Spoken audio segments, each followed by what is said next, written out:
Hi, my name is Avan. I major in risk management and insurance.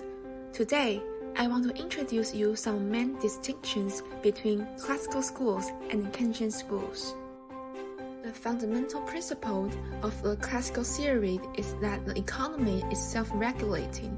Classical economists maintain that the economy is always capable of achieving the natural level of real GDP or output, which is the level of real GDP that is obtained when the economy's resources are fully employed.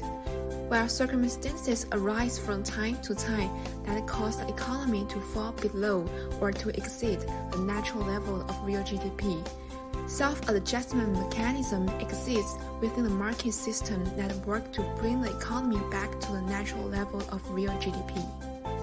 The Keynesian theory argued that the economy's equilibrium level of output or real GDP may not correspond to a natural level of real GDP. If the current level of aggregate expenditure is not sufficient to purchase all of the real GDP supplied, output will be cut back until a level of real GDP is equal to a level of aggregate expenditure.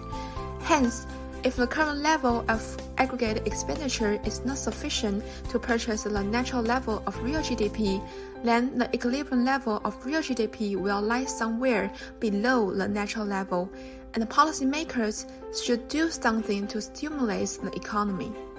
In this situation, the classical theorists believe that prices and wages will fall, reducing producer costs and increasing the supply of real GDP until it is again equal to a natural level of real GDP. It is no need for government to implement any policy. In the classical dichotomy, monetary changes are irrelevant to real variable like real GDP and real interest rate. However, most economists believe that classical theory describes the world in the long run but not in the short run. Thus, the assumption of monetary neutrality is not appropriate when studying year-to-year changes in the economy.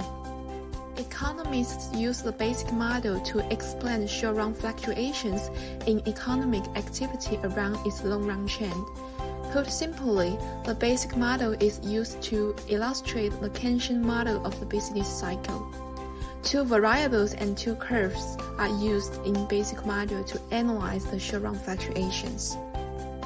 Firstly, the economy's output of goods and services measured by real GDP, and the overall price level measured by the Consumer Price Index or the GDP deflator. Secondly, the aggregate demand curve in the basic model shows the quantity of goods and services that households, firms, and the government want to buy at each price level. The aggregate supply curve shows the quantity of goods and services that firms choose to produce and sell at each price level. Aggregate demand curve shifts arising from consumption, investment, government purchases, and net exports. Economic activity fluctuates from year to year. A recession is a period of declining real income and rising unemployment. Policymakers may respond to a recession in one of the following ways. The first one is doing nothing and waiting for prices and wages to adjust, which is usually supported by classical schools. The second one is taking actions to increase aggregate demand by using monetary and fiscal policy, which is usually supported by Keynesian schools. Fiscal policy refers to the government's choices regarding the overall level of government purchases or taxes. Government purchases have a multiplier effect on aggregate demand, which means each dollar spent by the government can raise the aggregate demand for goods and services by more than $1. In the short run, fiscal policy primarily affects the aggregate demand. For example, the COVID-19 outbreak has caused the consumption spending decrease in recent 2 years and affected the aggregate demand. The Taiwanese government has issued stimulus vouchers to boost the economy following the recession caused by the virus in 2020.